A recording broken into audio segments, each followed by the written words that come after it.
गाजी सुल्तान महमूद अपने इलाके के मशहूर कारकुन थे। उन्होंने तकरीबन हर मुल्की और मजहबी तहरीक में हिस्सा लिया और उम्र का बेशतर हिस्सा जेलों में गुजार दिया। वो फरमाते हैं कि एक ज़माना हुआ, मैंने एक रात एक तवील ख्वाब देखा जिसमें हुज़ूर सल्लल्लाहु अलैहि वसल्लम की ज़ियारत हुई। अजमालन वो ख्वाब यूँ था जैसे एक वसी जगह पर हुज़ूर सल्लल्लाहु अलैहि वसल्लम दाएं करवट पर लेटे हुए हैं, चेहरा अक़दस किबला की तरफ है। हुज़ूर सल्लल्लाहु अलैहि वसल्लम के सामने उस ज़माना के कई 100 उलमा खड़े हैं। पहली सफ़ के दरमियान से हज़रत मदनी रहमहुल्लाह निकल कर हुज़ूर सल्लल्लाहु अलैहि वसल्लम के करीब जाकर दो जानू बैठ जाते हैं।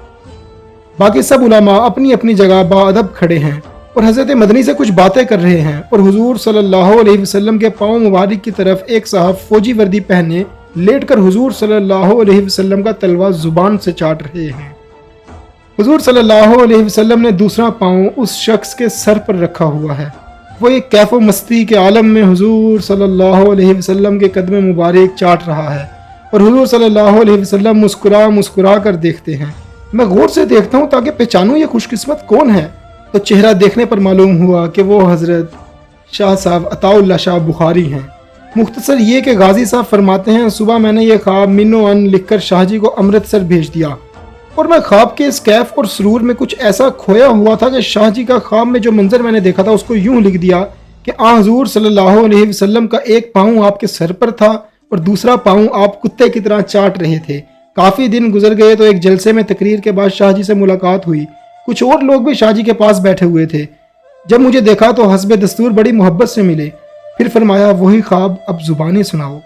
मैंने ख्वाब सुनाया तो जब आपका जिक्र आया तो मैंने कहा कि आप हुज़ूर सल्लल्लाहु अलैहि वसल्लम का पाँव मुबारक चाट रहे थे।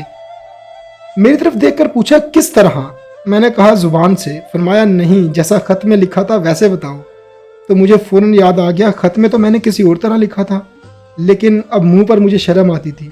लेकिन शाह जी ने बिलिसरार मुझे खिलवाया कि आप हुज़ूर सल्लल्लाहु अलैहि वसल्लम का पाँव कुत्ते की तरह चाट रहे थे। ये सुनकर आंखों में आंसू भर आए और फिर खुद ही ये फ़िक्रा बार बार दोहराते रहे। आगा शोरिश फरमाते हैं, एक रोज़ मैंने अर्ज़ किया, शाह जी, ज़माना बहुत आगे बढ़ चुका है, अपने बच्चों को अंग्रेज़ी मदरसा में दाखिला ले दें। अंग्रेज़ी के बगैर तालीम तो मुकम्मल नहीं होती, ज़माने का तकाजा भी है। फरमाया, बाबा मुझे माफ़ रखो, मैं उस ज़माने का आदमी नहीं। तुम मुझे मोहम्मद कासिम नानोतवी और महमूदुल हसन देवबंदी की रूहों से बगावत करने की तरगीब देते हो। ये क्यों नहीं कहते कि तुम्हारे बच्चे मर जाएं या अपने हाथों से अपने बच्चों को कत्ल कर दो।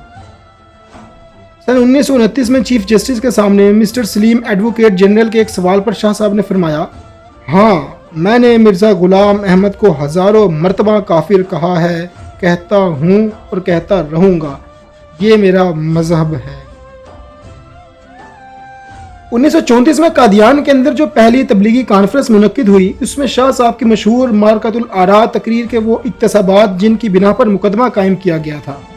नंबर 1, फिरौनी तख्ता उल्टा जा रहा है, इंशाअल्लाह ये तख्त नहीं बचेगा। नंबर 2, वो झूठे नबी का बेटा है, मैं सच्चे नबी का नवासा हूँ।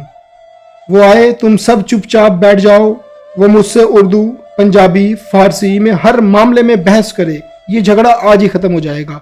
वो पर्दे से बाहर आए, नकाब उठाए, कुश्ती लड़े, मौला अली के जोहर देखे, वो हर रंग में आए, वो मोटर में बैठ कर आए, मैं नंगे पाँव आऊँगा, वो रेशम पहन कर आए, मैं खद्दर पहन कर आऊँगा, ज़ाफ़रानी कबाब, याकूतियाँ और प्लोमर की डानिक वाइन अपने अब्बा की सुन्नत के मुताबिक पी कर आए, और मैं जो की रोटी खा कर आऊँगा। नंबर 3, ये हमारा मुकाबला कैसे कर सकते हैं? बरतानिया के दुम कटे कुत्ते हैं और वो खुशामद से बरतानिया के बूट की टो साफ करता है। मैं तकब्बुर से नहीं कहता, बल्कि खुदा की कसम खाकर कहता हूँ कि मुझे अकेला छोड़ दो, फिर बशीर से मेरे हाथ देखो। नंबर 4, जो 5वीं जमात में फेल होता है वो नबी बन जाता है। नंबर 5, ओ झूठे मसीह की भेड़ों, तुमसे किसी का टकराव नहीं हुआ, जिससे अब साबका पड़ा है ये मजलिस अहरार है, इसने तुम्हें टुकड़े टुकड़े कर देना है। नंबर 6, अगर तुमने नबूवत का दावा किया था तो अंग्रेज़ों के कुत्ते ना बनते। ये वो बयानात थे जिनकी वजह से हज़रत शाह साहब पर एक नहीं, दो नहीं, मुतअद्दिद पर्चे दर्ज हुए और उन पर काफ़ी लंबे लंबे केस चले। लेकिन कुर्बान जाएं शाह साहब की अजीमत पर, शाह साहब की मर्दानगी पर। मर्द बने, खड़े रहे, लड़ते रहे, यहाँ तक कि कादियानियों को गैर मुस्लिम करार दे दिया गया। इस तहरीक में जान ڈلتی چلی گئی۔